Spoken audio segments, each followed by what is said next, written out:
여러분 혹시 SF 소설 좋아하는 사람 있어요? SF 소설? 없어요? 이런, 처음부터 막히네. SF 영화 좋아하는 사람, SF 장르 영화. 그래도 몇 명 있네요. 그 중에서 이제 뭐 영화 장르가 이제 SF 안에서도 조금 갈리잖아요. 근데 스페이스 오페라라는 장르가 있어요. 대표적으로 이제 스타워즈 시리즈나, 우리나라는 이게 그만큼 인기가 없지만 이제 미국 영미권에서는 스타워즈가 엄청난 인기거든요. 그래서 스타워즈가 미국 사람들한테는 거의 이제 그 건국 신화 같은 의미를 지닐 정도로 아주 모든 사람들이 사랑하는 이야기인데, 뭐 스타트랙 뭐 이런 것도 있고. 근데 최근에 이게 개봉을 했나 안 했나 모르겠는데 뭐 요쯤에서 개봉한다는 소리를 들었는데, 듄이라는 영화가 있어요. 듄 개봉했나요? 네, 듄이라는 영화가 있는데, 포스터 한번 PPT 한번 띄워주시겠어요? 듄 혹시 이거 아는 사람, 듄 들어본 사람? 듄 그래도 몇 명 있네요. 이게 굉장히 오래된 소설인데, 남자친구들 중에는 이제 게임 좋아하는 사람은 알란가 모르겠는데, 이제 스타크래프트 같은 유형의 게임으로 아주 옛날에 나온 게임이 있어요. 그래픽이 아주 이제 구리지만 이제 그러면 듄이라는 게임이 있는데, 이 이야기가 굉장히 방대하거든요. 이야기가 굉장히 방대해요. 세계관 자체가 굉장히 방대해서 그냥 새로운 세계를 만들어낸 거예요. 우주 안에서 펼쳐지는, 행성과 행성을 오가면서 펼쳐지는 이야기인데, 그러다 보니까 지금 이거 1편 영화를, 저도 이제 책을 다 읽어보진 않았어요. 근데 뭐 어떤 이야기인지 대충 들어보고 해가지고 영화를 보고 싶다는 생각을 했는데, 영화를 본 사람들의 평이 이 이야기 자체를 아는 사람들은 너무 환상적이다라고 하는데, 이 이야기를 잘 모른 채로 영화를 본 사람들은 이 영화가 좀 길다 그러더라고요. 근데 막 2시간짜리 예고편을 본 것 같다, 이런 이야기를 해요. 그러니까 뭔가 이야기가 끝맺음이 안 짙고 마지막 장면을 딱 보고 났는데 느낌이 이제 뭔가 시작하는구나 하는 느낌으로 이제 끝나가지고 극장에서 나오는 거예요. 근데 지금 출애굽기가 지금 그렇거든요. 출애굽기가 한 권으로 온전한 책이지만, 그렇죠? 출애굽기라는 한 권의 책이지만 성경책 안에 들어있는 한 권이죠. 그래서 66권의 이야기 안에서 두 번째 책에 해당하는 거잖아요.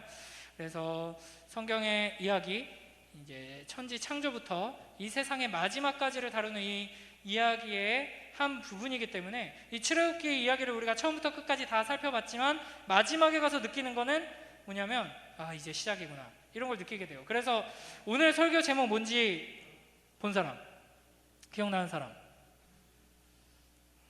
그냥 한눈으로 보고 그냥 쓱 지나가 버렸죠. 영광스러운 시작이거든요. 출애굽기 마지막 이야기인데 이제 영광스러운 시작, 이제 거대한 예고편을 하나 본 거죠. 몇백 년짜리의 예고편을 이제 본 겁니다. 그래서 오늘 우리가 이제 출애굽기의 큰 그림을 한번 보자면, 뭐 계속 가능하면 여러분이 큰 그림을 볼 수 있게 제가 나름대로 이야기를 계속 전했었는데, 이제 출애굽기 첫 장면을 다시 생각해 봅시다. 출애굽기 1장, 2장, 3장 그 첫 이야기들을 생각해 보면, 이스라엘 백성들이 이집트 땅에서 노예 생활을 하고 있죠. 노예로 살면서 뭘 하고 있죠? 주로 어디에 동원되죠? 건축 사업에 동원되잖아요. 그렇죠? 이스라엘 사람들이 이집트에 노예로 있으면서 거기서 압제당하고 핍박당하고 이제 노동 착취 당하면서 이집트 왕을 위한 건물을 짓는 이야기로 출애굽기가 시작했어요. 근데 마지막 장면으로 오면서 어떻게 이야기가 변화되었어요? 그 노예로 있던 이스라엘 백성들이 자유인이 되었고, 이제 하나님 안에서 하나님의 백성이 되고 하나님의 거룩한 신부가 되어서 자발적으로 자기의 가진 것들을 하나님께 내놓고 자발적으로 자기의 재능을 가지고 헌신하면서 하나님의 집을 짓는 이야기로 이제 이어지면서 마지막에 이 집이 완성되고 거기에 하나님이 오시는 이야기로 끝나는 겁니다. 그렇죠. 이렇게 이제 건축 이야기로 시작해서 건축 이야기로 끝나는 게 출애굽기다라고 할 수 있죠. 그러니까 이 전체 이야기를 보면은 우리와 함께 하시려는 하나님의 이제 열정적인 몸부림, 열정적인 사랑의 이야기다라고 할 수 있어요. 우리 오늘 읽은 본문 다시 한번 볼까요? 출애굽기 40장 34절, 35절 한번 보세요. 눈으로 이제 펼쳐놨죠. 뭐 보면은 구름이 회막에 덮이죠. 그러니까 하나님께서 명령하신 대로 모든 건축이 다 이루어지니까 구름이 덮입니다. 여기서 구름이 뭘 의미할까요? 구름이 이제 하나님의 임재를 상징합니다. 그냥 일반적인 구름이 아니라 하나님께서 여기에 임재하시는구나 라는 것을 우리로 하여금 눈으로 볼 수 있게 해주는 구름이에요. 하나님께서는 구름 가운데 임하세요. 여러 가지 이유가 있지만 우리가 하나님을 직접 볼 수 없기 때문에 하나님께서는 구름으로 우리를 보호해 주시는 거예요. 하나님을 가리셔서 우리를 보호해 주시는 거고, 그러니까 여러분 뭐 비행기나 기차 같은 거 타면은 이 화장실이 있잖아요. 화장실에 누가 들어가면 불이 딱 켜지죠.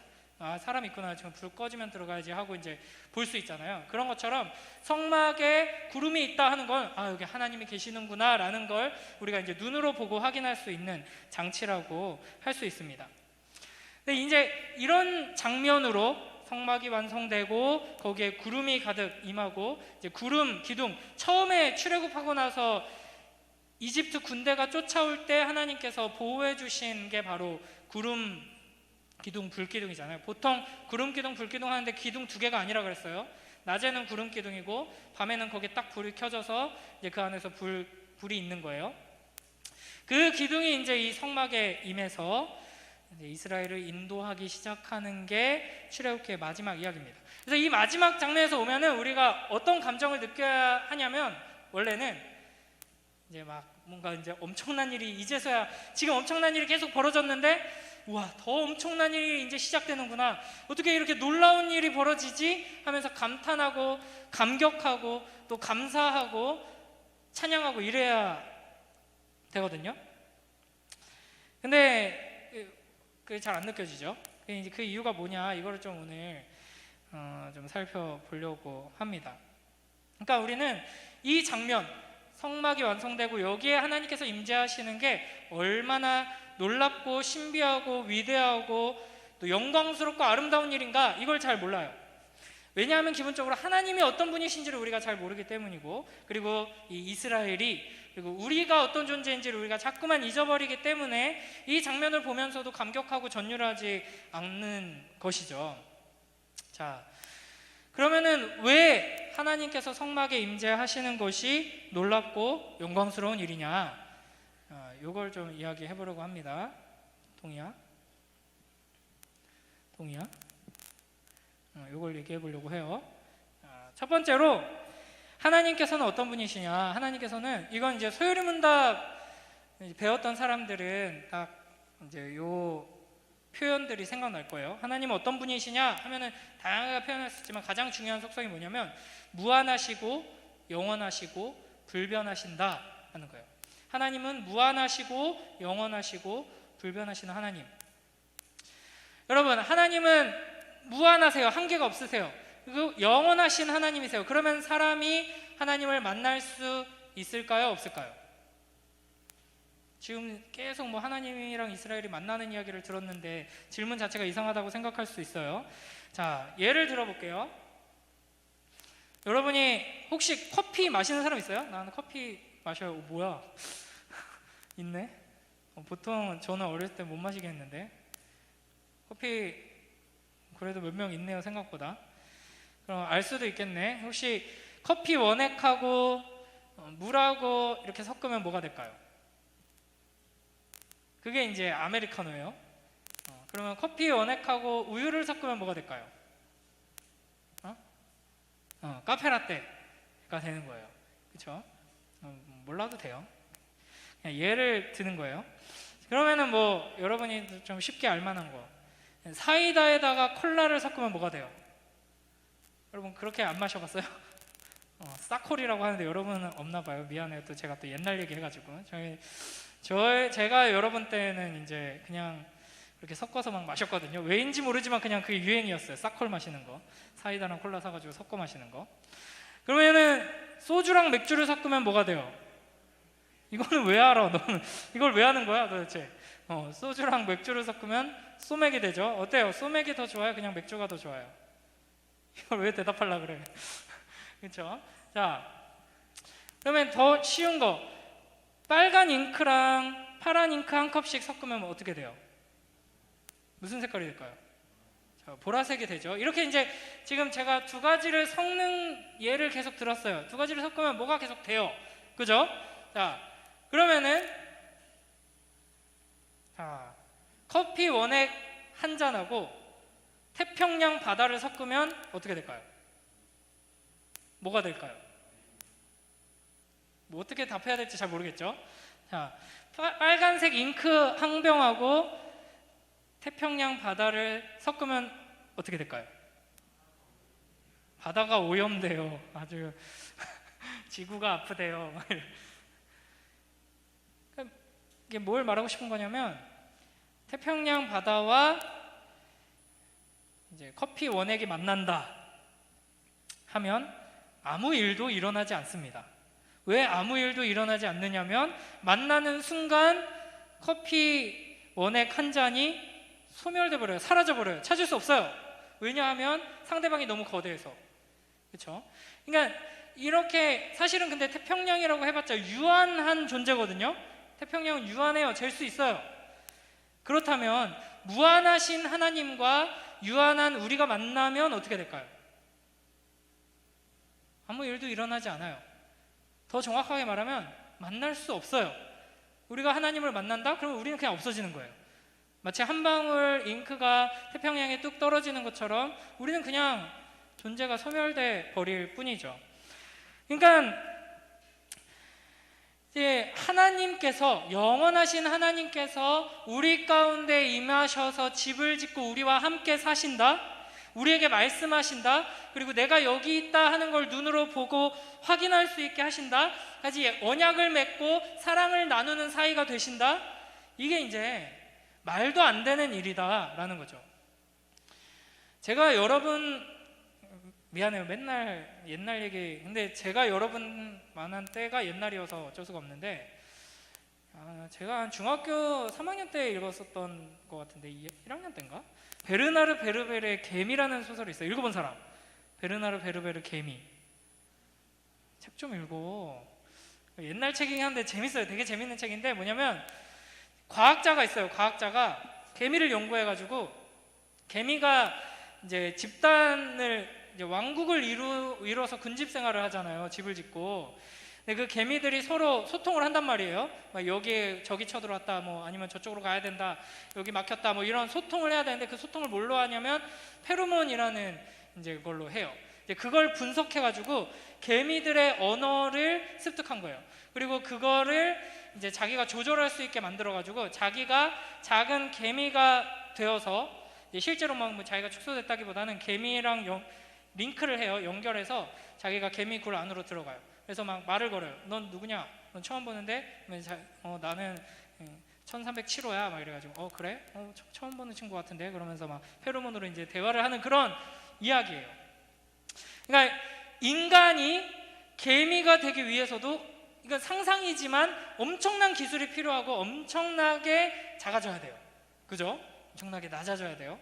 그러니까 하나님께서 우리를 만나시기 위해서는 기본적으로 한계가 없으신 그분께서 울타리를 치셔야 돼요. 자신의 한계를 정하시고 자신을 낮추시고 축소시키시고 제한하셔야지만 우리를 만날 수 있다라는 거죠.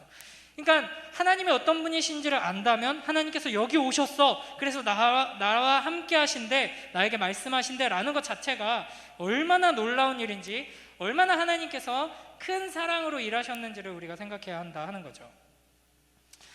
자, 두 번째, 하나님은, 첫 번째는 뭐였어요? 하나님은 무한하시고 영원하신 분이다 라는 거죠. 두 번째는 뭐냐면 하나님은 거룩하신 분입니다.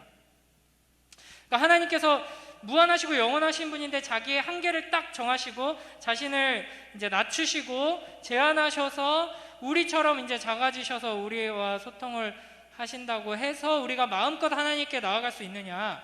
아니죠. 왜냐하면 하나님은 거룩하신 분이고 우리는 죄인이기 때문에.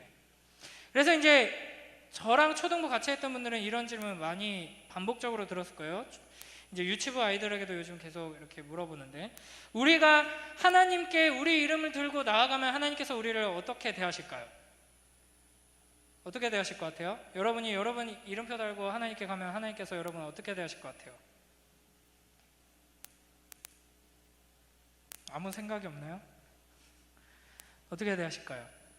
그러니까 흔히 우리가 하는 오해가, 하나님 그거면 하나님께서 나를 기뻐하시지, 뭐 안아주시지, 사랑해 주시지, 이렇게 생각하기가 쉬워요. 근데 기본적으로 우리가 하나님 앞에 나간다 하면 하나님께서는 그 즉시 우리를 죽이실 겁니다. 100% 제가 장담합니다. 여러분이 여러분의 이름표를 가지고 여러분 자체로 하나님 앞에 서면 하나님께서는 하트 뿅뿅의 눈으로 여러분을 바라보시면서 너는 너 자체로 완벽해, 너 자체로 사랑스러워 하면서 안아주시고 격려해 주시고 위로해 주시고 선물 주시고 환영해 주시고, 절대 여러분이 하나님 앞에 서는 순간 여러분은 그 즉시 소멸됩니다. 단순히 하나님은 영원하시고 우리는 유한하기 때문이 아니라 하나님은 거룩하시고 우리는 죄인이기 때문이에요. 하나님은 죄인들을 심판하시는 공의의 하나님이시고 거룩하신 하나님이십니다. 그래서 여러분, 우리가 이제 출애굽기 보면서 모세가 하나님을 만나는 장면이 나와요. 그래서 모세가 하나님의 영광을 보고 싶습니다. 그러니까 하나님 만나고 싶어요 라고 말한 거예요. 그랬더니 하나님께서 오케이 하고 나서 산으로 부르시는데 거기서 그냥 만나자 하지 않으시고 아무도 못 오게 해야 돼. 왜냐하면 날 받다가는 다 즉사한다. 그러고 모세만 따로 부르셔가지고 모세를 바위 틈에 숨기십니다. 그리고는 그것도 모자라서 손으로 덮으세요. 그렇게 안전장치를, 보호장치를 한 다음에 하나님이 지나가세요. 그리고 나서 하나님이 지나가신 뒷모습을 보게 하십니다. 왜 이렇게까지 하셔야 돼요? 하나님을 보는 순간 여러분은 죽습니다. 그러니까 우리가 하나님에 대해서 가장 큰 오해 중에 하나가 하나님이 사랑의 하나님이다 라는 것만 우리가 생각해서 하나님이 얼마나 무서운 분이신지를 잊는 거예요. 우리 출애굽기 34장 6절 7절 앞에 띄워줄 거예요. 자, 모세가 하나님을 만났어요. 하나님께서 지나가시면서 말씀으로 하나님의 영광을 보여주십니다. 하나님의 얼굴을 직접 보면은 볼 수 없어요. 보면 죽고요. 그래서 말씀으로 하나님이 어떤 분이신지를 직접 들려주세요. 그걸 한번 같이 읽어보겠습니다. 6절 7절 시작. 여호와께서 그의 앞으로 지나시며 선포하시되 여호와라 여호와라 자비롭고 은혜롭고 노하기를 더디하고 인자와 진실이 많은 하나님이라. 인자를 천대까지 베풀며 악과 과실과 죄를 용서하리라. 그러나 벌을 면제하지는 아니하고 아버지의 악행을 자손 3, 4대까지 보응하리라. 아멘. 글씨가 잘 안 보이나요? 자, 여기 보면은 하나님은 진노하지 않으시는 분이라고 착각하기가 쉬워요. 하나님은 어떤 성품을 가지셨을까요? 라고 하면은 하나님은 사랑이 많으시죠. 하나님은 다 이해해 주시죠. 하나님은 포근한 분, 뭐 이렇게 생각하기가 쉬워요. 제가 어린 시절부터 이걸 깨트리려고 굉장히 노력을 하는데, 여기 보면은 하나님은 여호와라 여호와라 자비롭고 은혜롭고 노하기를 더디하고, 그러니까 노하지 않으시는 게 아니에요. 하나님은 자비롭고 은혜롭고 사랑이시기 때문에 화내지 않으셔가 아니라 화내시는데 인내하시면서 참으신다 하는 거죠. 그 다음에 또 밑에 보면은 사랑을 베푸시고 죄를 용서하시지만 벌을 면제하지는 아니하고 아버지의 악행을 자손 3, 4대까지 보응하리라. 너희가 잘못한 것은 내가 잘못한 그 값을 치르게 하는 하나님이다 라는 것을 말씀하십니다. 그러니까 우리가 하나님은 죄인을 심판하시는 하나님, 악을 멸하시는 하나님, 진노하시는 하나님이다 라는 것을 알아야 하는 거죠. 이에 대해서 몇 가지만 말씀 읽어볼게요. 시편 7편 11절. 자, 여러분 큰 목소리로 좀 읽어주세요. 눈이 너무 안 좋아서 도저히 안 보이는 사람 빼고는. 자, 시편 7편 11편 있습니다. 시작. 하나님은 의로우신 재판장이미, 죄송해요, 제가 버벅댔어요. 다시 시작. 하나님은 의로우신 재판장이시며 매일 분노하시는 하나님이시로다. 아멘. 매일 분노하시는 하나님이시래요. 이런 거 생각해 본 적 있어요? 이런 거 묵상해 본 적 있어요? 하나님은 매일 분노하시는 하나님이다. 물론 단순히 하나님이 분노 조절 장애가 있어가지고 뭐만 보면 그냥 화가 나고 그냥 아침에 일어나가지고 이제 동생 얼굴 봤는데 그냥 짜증이 나고 막 화가 나고 막 뭘 꼬라봐 막 이러고 막 이런 건 아니에요. 하나님이 왜 분노하시냐? 어떤 분노냐? 재판장의 분노죠. 그러니까 이 세상에 악이 가득하기 때문에 하나님은 그 악을 볼 때마다 분노하고 진노를 쏟으실 수밖에 없는 겁니다. 그 다음에 출애굽기 15장 7절. 이제 이스라엘 백성들이 이렇게 찬송하는 거예요. 함께 읽어봅니다. 그 밑에 거 시작. 주께서 주의 큰 위엄으로 주를 거스르는 자를 엎으시니이다. 주께서 진노를 바라시니 그 진노가 그들을 지푸라기 같이 사르니이다. 아멘. 하나님이 진노하셔도 그냥 원래 사랑이시기 때문에 진노하셔도 뭐 그냥 잠깐만 눈 질끈 감고 참으면 넘어갈 수 있다 하면은 그냥 이거 들을 필요 없어요. 근데 그게 아니죠. 주님께서 진노하시니까 그 진노가 악한 자들을 마치 지푸라기가 불에 타듯이 소멸시켜 버린다 하는 겁니다. 하나님의 진노는 죄인을 소멸시키는 진노입니다. 또 우리가 이제 오해하는 게 뭐냐면 맞아 하나님은 진짜 무서워. 근데 구약의 하나님은 무섭지, 신약에 가면은 하나님은 사랑이시라니까 하나님은 안 무서워. 하나님은 우리를 항상 두 팔 벌려 부르고 계셔. 아닙니다. 자, 로마서 뭔가 지금 설교가 반대로 가고 있는 것 같죠? 하나님을 더 사랑하게 만들고 하나님의 사랑을 전해야 되는데 하나님은 너희를 사랑하지 않으셔. 하나님은 진노로 가득 차신 분이라고 이걸 지금 계속 전하고 있어요. 신약에서도 하나님의 진노를 계속 이야기합니다. 로마서 1장 18절 함께 읽습니다. 시작. 하나님의 진노가 불의로 진리를 막는 사람들의 모든 경건하지 않음과 불의에 대하여 하늘로부터 나타나나니. 아멘. 그 다음에 이제 요한계시록 마지막에 가서도 하나님의 진노에 대해 이렇게 말씀하십니다. 요한계시록 6장 15절에서 17절 함께 읽습니다. 시작. 땅의 임금들과 왕족들과 장군들과 부자들과 강한 자들과 모든 종과 자유인이 굴과 산들의 바위 틈에 숨어 산들과 바위에게 말하되 우리 위에 떨어져 보좌에 앉으신 이의 얼굴에서와 그 어린 양의 진노에서 우리를 가리라. 그들의 진노에 큰 날이 이르렀으니 누가 능히 서리오 하더라. 아멘. 여기 뒤에 난방을 좀 꺼주시고 문을 좀 열어주세요. 너무 아늑해가지고 집중이 잘 안 되는 것 같은데. 자, 이게 마지막에 이 세상이 끝날 때 하나님께서 심판을 시작하세요. 악인들을 향해서 진노를 쏟으십니다. 그때 하나님의 진노를 마주한 악인들이 말하는 거예요. 뭐라고 말해요? 산들의 이제 바위 틈에 숨어가지고 산하고 바위한테 말하는 거예요. 날 좀 죽여줘라. 우리한테 쏟아져가지고 날 좀 뭉개줘라. 나를 찢어줘라. 왜요? 왜 죽으려고 그래요? 지금 당장 바위에 깔려서 찢겨서 죽는 것이 지금 저 앞에서 다가오고 있는 하나님의 진노를 마주하는 것보다 훨씬 나으니까 제발 내가 하나님의 진노를 마주하기 전에 나한테 쏟아져라 하고 산하고 바위한테 지금 부르짖는 겁니다. 여기까지 이제 듣고 뭐 하나님 진노하시는구나. 알겠어. 이러고 이제 넘어가면 이제 큰일 나요. 하나님의 진노하시는 게 얼마나 심각한 문제인지를 여러분이 깨달아야 합니다.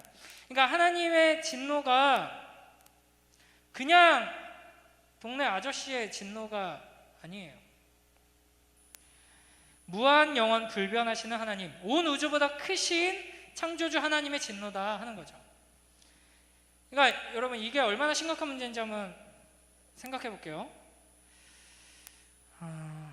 뭐 예를 들면 이런 거예요. 요즘 이제 여러분 학교에 뭐 이렇게 불량 학생들 뭐 별로 없겠죠. 이게 어쩔 수가 없네. 저 때는 있었거든요. 뭐 예를 들면 뭐 그런 사람들 영화에서나 요즘 볼 수 있을지 모르겠는데 복학생 형아 막 이런 거 있어요. 이제 고등학교 가면 이제 1년 꿇은 형아 막 패싸움 해가지고 이제 학교를 1년 꿇었어. 그래서 맨날 맨 뒷자리에서 어두침침하게 앉아 있어. 그리고 기분 나쁘면 막 덩치도 커 막. 기분 나쁘면 막 때려 막. 이런 이제 무서운 형아가 있다고 쳐요 학교에. 근데 어느 날 딱 학교에 갔는데 친구들이 막 찾아와요. 동희한테. 동희야 너 그 복학생 상구 형아 있지? 그 형이 너 눈에 띄면 죽인대. 막 친구들이 막 지들도 무서워가지고 야 어떡해 그 형이 너 때문에 열받았어. 너 눈에 띄면 죽인대. 어때요 기분이? 깡이 있으면 이제 뭐 어쩌라고 막 이렇게 이제 할 수 있어요. 근데 무섭죠. 근데 진짜 죽이지는 않을 거예요. 그죠? 진짜 죽이지는 않을 거예요. 근데 이제 좀 더 심각한 상황을 생각해 봅시다. 어느 날 그냥 상상이에요. 한번 상상해 보세요, 여러분. 어느 날 이제 학원 끝나고 집에 가고 있는데 내 앞을 어떤 검은 차 세 대가 가로막더니 거기서 검은 양복을 입은 마동석 같은 몸매를 한 아저씨들이 막 우르르 내려요. 그러더니 야, 네가 빈서진이냐? 이러는 거예요. 네, 맞는데요. 그랬더니 야, 우리 형님께서 너 눈에 띄면 죽여버린다 그랬다. 조심해라. 벼르고 있다. 이러면서 가요. 그러면 어때요? 여러분이 빈서진이라고 생각해 보세요. 그러면 어때요? 안 무서워요, 그래도? 겁대가리를 상실했나? 무섭죠. 물론 실존 인물 빈서진의 아빠가 경찰이기 때문에 바로 아빠한테 전화해서 이제 해결해 달라고 할 수 있겠죠. 그래서 한 단계를 더 나가봅니다. 자, 사진 한번 보여주세요. 이분이 누군지 알아요? 이분 누군지 아는 사람? 제 첫째 아들이랑 이름이 똑같은 분이에요. 바이든이라고 이제 미국 대통령인데 어느 날 이제 밥 먹으면서 TV를 트는데 갑자기 모든 방송이 긴급 편성 이제 뉴스를 해요. 속보입니다 하면서. 그래서 바이든 대통령이 전 세계를 상대로 이제 기자회견을 열었습니다 하면서 지금 한번 생중계를 해드리겠습니다 하면서 딱 봤더니만 바이든 대통령이 영어로 막 몰라몰라 셜라셜라 해요. 네, 미스터 빈을 우리 미국 정부는 끝까지 추격해서 올해 안에 죽여버리겠대요. 그래서 미스터 빈을 왜 죽이지? 무슨 일이 있었던 거야? 자세히 들어봤더니 저 미스터 빈 혹시 알아요? 네, 유명한 코미디언이죠, 영국에. 자세히 들어봤더니 저 미스터 빈이 아니라 사우스 코리아의 폴리스 미스터 빈이래. 큰일 났네. 자세히 이름을 봤더니 빈서진 아빠야. 우리 아빠네. 미스터 빈과 그 가족을 미국 정부는 올해 안에 끝까지 추격해서 죽여버리겠다. 열받아가지고 막 바이든 대통령이 전 세계를 향해서 기자회견을 하고 있어. 뭐 어떻게 될까요? 서진이와 그 가족은 누가 막아줄 수 있을까요? 그래서 막 항공모함이 막 오고 있어. 지금 FBI랑 CIA가 막 오고 있고 저 가족을 잡아 죽이려고. 아마 우리나라 대통령도 못 막아줘요. 저거는 미국이 저렇게 나서면. 그나마 상상을 해보면은 그나마 좀 피할 수 있는 곳은 이제 북쪽으로 가면은 조금 피할 수 있지 않을까 싶긴 한데 전 세계에서 가장 강력한 군대가 다 나서가지고 죽이겠다 하면은 피할 수 없죠. 자, 지금 우리가 놓인 상황이 뭐냐면 이것보다 더 심각한 상황이라는 거죠. 온 우주를 창조하신 하나님께서 너 내 눈에 띄기만 해봐. 너 내가 찢어 죽인다.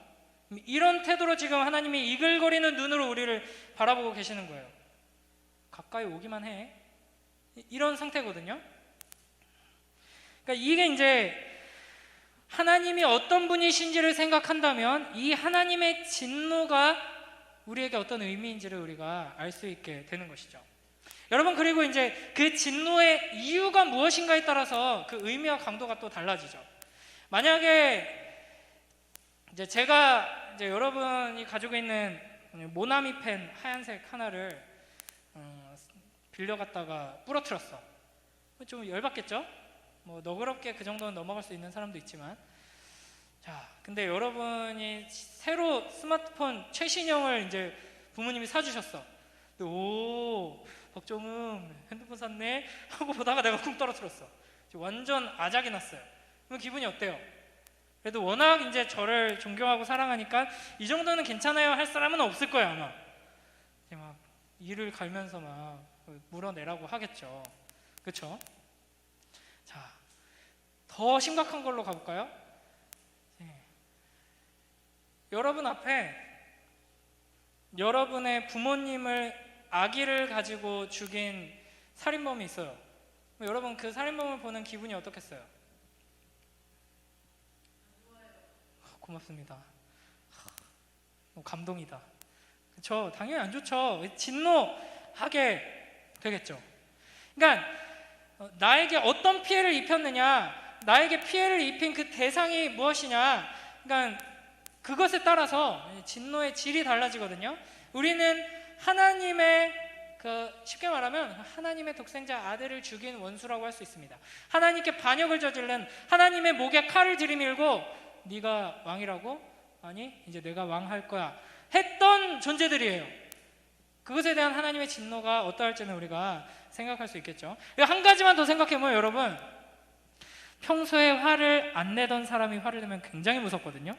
그러니까 몸만 조금만 마음에 안 들면은 버럭하고 화내고 짜증내고 막 이러는 사람이 또 화내는구나 이렇게 하고 넘어가겠는데, 뭐 예를 들면 저희 아버지는 저랑 제 동생을 키울 때 뭐 매를 들거나 화를 내시거나 한 적이 없어요. 지금도 화를 내시는 걸 본 기억이 없고 최근에도 본 적이 없거든요. 근데 만약에 저희 아버지가 버럭하면서 화를 내고 소리를 쳤다, 그거는 엄청 큰 문제, 심각한 문제인 거죠. 여러분 학교에도 이제 그런 선생님들 있을 거예요. 없을지도 몰라가지고 또 함부로 얘기를 할 수가 없네. 저 때는 그랬어요. 되게 좋은 선생님은 막 이렇게 화를 잘 안 내시고 항상 이야기를 잘 하시는데, 뭐만 하면은 매를 들고 화내시는 분이 있었거든요. 조금만 수업 태도 안 좋아도 나와라 해서 이제 몽둥이 때리고 막 이런 분이 있었어요. 근데 막 학교 생활하면서 단 한 번도 이 선생님이 화내는 걸 본 적이 없는데, 어느 날 내 친구한테 막 복도 끝에서 보니까 엄청 크게 막 화를 내고 계신다. 그러면 그거는 그 친구가 엄청 심각한 잘못을 저질렀다는 거잖아요. 그렇죠? 하나님은 어떤 분이시냐? 하나님은 기본적으로 사랑이십니다. 하나님의 기본적인 속성은 사랑이에요. 진노는 아주 부차적인 속성이에요. 하나님은 원래 존재 자체가 사랑이십니다. 하나님은 진노하신다라고 표현을 하지만 하나님은 진노다라고 하진 않아요. 그런데 하나님은 사랑이 많으시다가 아니라, 하나님은 항상 우리를 사랑하신다가 아니라, 성경은 어떻게 표현하냐면 하나님은 사랑이시다라고 이야기를 해요. 하나님은 사랑이십니다. 그 사랑이신 하나님께서 진노하신다 하는 건 진짜 심각한 일이라는 거예요. 그런데 문제는 하나님께서 우리에게 진노하고 계신다라는 거죠. 여러분, 그래서 이 출애굽기를 통해서 발견할 수 있는, 깨달을 수 있는 이스라엘은 어떤 존재인가, 그리고 결국 우리는 어떤 존재인가 하면은 진짜 대단한 일을 한 존재예요. 우리는 어떤 일을 했느냐? 온 우주에서 가장 진노하게 만들기 어려운 존재 누구예요? 평생 거의 화낸 적이 없는 우리 아빠? 아니요, 여호와 하나님. 온 우주에서 가장 진노하게 만들기 어려운, 거의 불가능에 가까운 여호와 하나님을 진노하게 만든 장본인이 바로 우리다 하는 겁니다. 그러니까 우리가 지은 죄가 얼마나 심각한지를 알 수 있게 되죠. 자, 이제 결론. 그런데 그 하나님께서, 우리를 향해 진노를 쏟으시는 하나님께서 우리를 멸망시켜야 하지 마땅한데 우리와 함께 살고 싶으시다고 하면서 오신 거예요. 그래서 집을 짓고 거기에 임재하신 장면이 우리가 오늘 읽은 본문입니다. 이제 이게 어떻게 된 일이냐, 이 일이 어떻게 가능하느냐가 미스터리죠. 그러니까 하나님이 어떤 존재이신가를 알고 하나님의 그 진노의 성품과 그 이유를 알고 이 장면을 보면 정말 미스터리예요. 어떻게 하나님이 진노하지 않으시고 그 진노를 쏟지 않으시고 우리를 멸망시키지 않으시고 여기에 집을 짓고 우리가 같이 살기 시작하시는가? 어떻게 이렇게 구름 가운데 임재하시는가? 그러니까 여러분, 우리가 성막을 볼 때 어떤 교훈을 얻어야 하는가? 우리는 속죄 없이는 하나님께 결코 나아갈 수 없는 존재다라는 걸 깨달아야 합니다. 그래서 여러분, 복습이에요. 지난번에 이미 배웠던 거. 성막 안에 뭘 수놓으라 그래요? 색깔실로 뭘 수놓으라 그래요? 기억나는 사람? 뭘 수놓으라 그러는데 뭘 수놓으라 그래요? 생각나는 사람 아무도 없어요? 영민이 왜 손드는 척해? 천사인데 그 천사 이름이 뭐예요? 그룹. 천사를 수놓으라 그러죠. 하나님께서 임재하셔서 나랑 교제하자, 나랑 사랑을 나누자 하셨지만 함부로 마음대로 들어올 수는 없어요. 그러니까 이 두 가지 이중적인 의미가 있는 거죠. 성막에는 하나님께서 우리를 사랑하셔서 우리에게 오셨다. 하나님께서 우리를 사랑하셔서 우리와 사랑을 나누길 원하신다. 그래서 여기 오셨어. 하지만 우리는 하나님께 나아갈 수 없어. 우리는 함부로 하나님을 볼 수 없어. 그룹이 다 막고 있는 거예요. 그러면 어떻게 하나님께 나아갈 수 있느냐? 성막 문을 딱 열고 들어가면 제일 먼저 보이는 게 뭐예요? 이거 묵상하는 사람은 딱 알아야 되는데, 제일 먼저 딱 보이는 게 뭐예요? 번제단이에요. 번제단. 성막 안에서 제일 큰 기구이고 노수로 만들었죠. 그 번제단에서 무슨 일을 해요? 그러니까 여러분, 성막에 들어가면은 거의 쉽게 말하면 성막은 뭐냐면 도살장이에요. 도살장. 여러분 뭐 닭이나 돼지나 소나 살아있는 거 잡아 죽이는 장면 본 적 있어요? 네, 고마워요. 그거 이제 막 인터넷에서 그런 거 굳이 검색해 보지 말아요. 정서상 안 좋아요. 근데 그런 거 보면은 진짜 끔찍하거든요. 그 일이 계속 일어나는 장소가 성막이었어요. 번제단에 불을 꺼뜨리지 말라고 하시거든요. 번제단에 왜 계속 소를, 양을 잡아서 죽이고 그 피를 뿌리고 고기를 불태우고 이 일을 계속하게 하시는 거예요? 너희는 죄인이다. 그래서 너희는 내 진노에 이와 같이 처참하게 찢어 죽어야 하는 존재인데 나는 너희를 죽이고 싶지 않아. 난 너희를 사랑해. 난 너희와 만나고 싶어. 그리고 너희를 다시 회복시키고 완성시키고 싶어. 그래서 대신 이 동물을 죽이고 나한테 용서를 구하고 와라. 이걸 지금 보여주는 것이죠. 자, 디모데전서 6장 16절 함께 읽어봅니다. 자, 큰 목소리로 함께 읽어봐요. 시작. 오직 그에게만 죽지 아니함이 있고 가까이 가지 못할 빛에 거하시고 어떤 사람도 보지 못하였고 또 볼 수 없는 이시니 그에게 존귀와 영원한 권능을 돌릴지어다. 아멘. 이게 이제 하나님의 영광이에요. 아무나 볼 수 없고 다가갈 수 없는 하나님.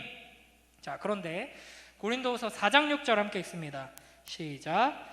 어두운 데에 빛이 빛이라 말씀하셨던 그 하나님께서 예수 그리스도의 얼굴에 있는 하나님의 영광을 아는 빛을 우리 마음에 비추셨느니라. 아멘.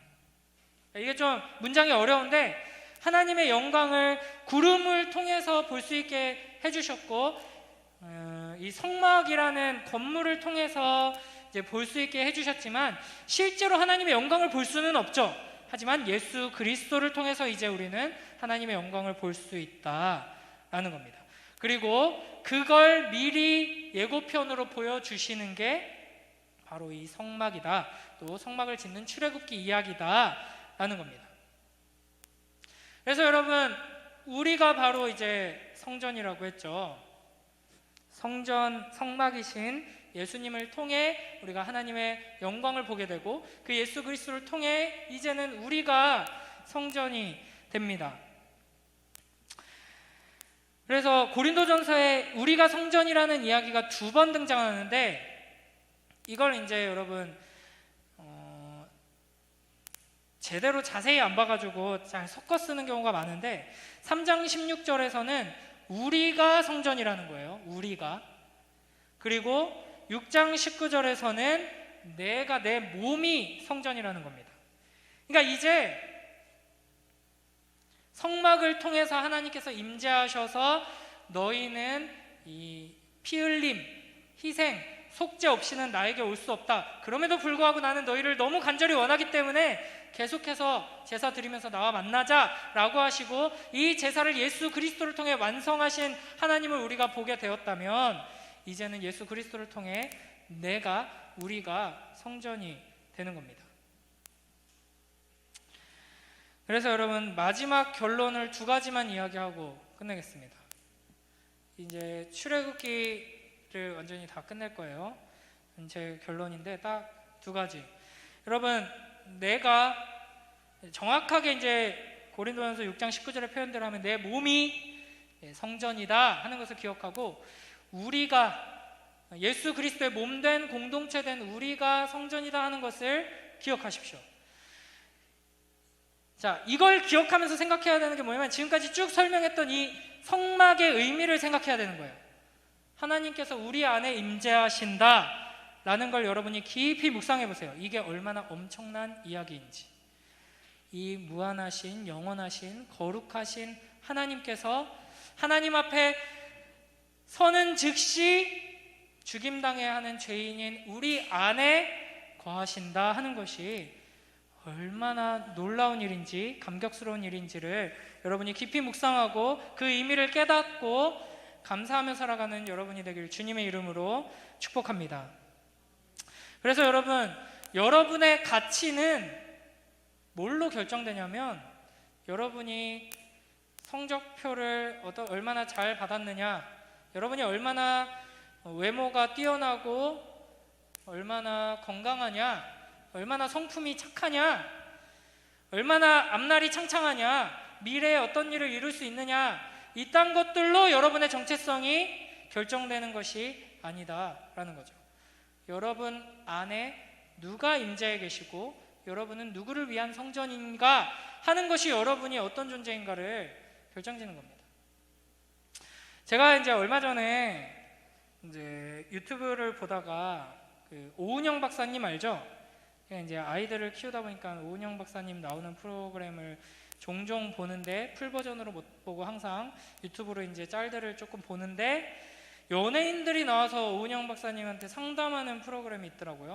그 중에서 이제 막 어떤 걸그룹 출신 아주 유명한 이제 분이 나오셔서 상담을 하는데 막 위로의 한마디 듣고는 막 울면서 맞다고 막 이러는 장면들을 봤어요. 근데 이제 제가 그분을 알아요. 실제로도 몇 번 봤어요. 예, 뭐 안다는 게 이제 관계가 있다는 건 아니지만 바로 앞에서도 몇 번 보고 그분이 이제 크리스천이거든요. 예, 공민지라고 이제 투애니언 출신인데 그분이 크리스천이고 이제 여자지만 나는 목사가 되겠다, 뭐 선교사가 되겠다 해가지고 신학 공부도 했어요. 신학교 가가지고. 근데 그런 사람이 이제 그 의사 선생님 앞에서 이제 상담을 받으면서 막 자기 속내를 꺼내놓고 자기가 이제 걸그룹으로 어릴 때부터 막 이렇게 평가받고 계속 사람들 앞에 나서고 하면서 이제 막 비교당하고 막 그런 스트레스 속에서 이제 막 내가 잘 못하면은 내 정체성이 확 무너져버리고 내가 잘했을 때는 또 기분이 좋다가도 또 이렇게 평가가 안 좋으면은 또 불안해지고 두려워지고 막 이런 걸 어렸을 때부터 살았던 거예요. 이제 그러다 보니까 막 그런 게 이제 너무 많이 쌓이고 막 이제 병이 되었다. 그래서 괜찮아요 하면서 막 이제 위로를 해주는데 막 울더라고요.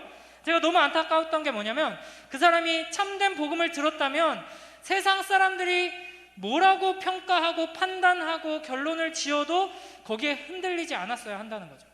그러니까 여러분 계속해서 하나님 말씀 앞에 나와서 복음이 선포될 때 그 복음을 들으십시오. 그리고 여러분이 누구인지를 잊지 마십시오. 여러분은 여호와 하나님께서 임재해 계시는 성전입니다. 그래서 여러분의 성적이 바닥을 쳐도 여러분은 성전입니다. 여러분의 앞날이 나는 이번 생은 이미 망한 것 같아, 나는 이렇게 되고 싶었는데 저건 안 되겠네, 그래도 여러분은 성전입니다. 우리 집안 꼴이 이게 뭐야, 그래도 여러분은 성전입니다. 여러분 친구들이, 선생님들이, 부모님이 심지어는 이 세상이 여러분을 어떻게 평가하고 어떻게 판단하고 상관없어요. 여러분 거기에 흔들리지 마세요. 아무리 누가 뭐라 그래도 여러분 안에 임재하신 하나님께서는 꿈쩍하지 않으십니다. 여러분은 거룩한 성전입니다. 여러분 피라미드가 아무리 커도 그리고 아무리 아름다워도 지금 뭐예요 여러분? 그냥 커다란 폐허일 뿐이에요. 지금 현재 이집트의 피라미드. 그러나 여러분은 영원한 하나님께서 거하시는 영원한 성전이다 하는 것을 기억하며 여러분 항상 당당하게 감사하는 마음으로 살아가는 여러분이 되길 주님의 이름으로 축복합니다.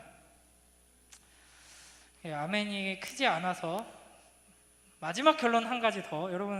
여러분의 반응에 따라서 저는 유기적으로 움직입니다. 하고 싶은 말은 너무 많아요. 자, 마지막 한 가지 더. 성막의 중요한 특징 중에 하나가 뭐냐면 이동식 건축물이라는 거예요. 그래서 텐트 형식으로 지어져 있고 조립식으로 만들게 되어 있어요. 그래서 성막 안에 들어있는 기구들에도 다 막대기를 꽂아서 들고 움직일 수 있게 돼 있거든요. 그리고 오늘 본문 마지막에 보면은 뭐라 그러냐면 이제 구름이 회막 안에 충만히 임하게 되잖아요. 그 구름이 떠오르지 않으면, 그러니까 구름이 계속 있는데 이제 그 구름이 이렇게 떠올라요. 이제 떠오르지 않고 계속 있으면 그냥 계속 거기서 지내는 거고, 구름이 떠오른다 하면 이제 다 짐 싸고 텐트를 걷는 거예요. 그리고 구름이 가는 대로 따라서 가는 거예요. 구름이 다시 내려와요. 그러면 그 자리에다가 성막을 지어요. 언제까지? 구름이 떠오를 때까지. 그러니까 우리가 어디로 언제 가느냐, 이건 누가 정하는 거예요? 여러분이 정하는 게 아니에요. 우리 인생길 우리가 정하는 거 아니에요. 하나님께서 정하십니다. 하나님께서 정하시는 대로 순종하며 나아가는 훈련을 하는 여러분이 되길 주님의 이름으로 축복합니다. 여러분, 세상은 여러분한테 계속 유혹할 거예요. 야, 그거 구름 거 있어갖고 뭐 할 건데. 사실 이 지금 광야의 고대 근동, 이 중동의 기후에서 구름 기둥과 불 기둥으로 보호해 주신다는 건 굉장한 이제 안락한 환경이거든요. 우리나라는 한여름이면은 아무리 그늘이어도 덥잖아요. 습도가 높아서. 근데 이제 이 지역은 아무리 뜨거운 날이어도 그늘이면은 시원해요. 구름으로 덮어서 이스라엘을 보호해 주시는 거예요. 그리고 밤 되면은, 낮에는 그렇게 뜨거웠는데 밤 되면은 엄청 춥거든요, 이 사막이. 근데 또 불기둥으로 따뜻하게 보호해 주시는 거예요. 근데 그래도 이제 세상이 보기에는 한심하죠. 저거 텐트 쳐놓고 아무것도 없는 사막에서 구름 따라서 움직이고 좀 뭐 하고 있냐. 야, 여기 와서 우리랑 같이 집 지어. 자꾸 왜 떠돌아다녀. 이렇게 이제 세상은 계속 유혹할 거예요. 그러나 여러분, 이 세상에서 아무리 큰 집 짓고 아무리 많은 것을 이루어도 여호와 하나님의 임재와 함께하는 삶만큼 가치 있고 아름다운 것은 없다는 것을 항상 기억하고, 어디에서 무엇을 하건 하나님과 동행하는, 하나님의 인도하심을 받는 여러분이 되길 주님의 이름으로 축복합니다.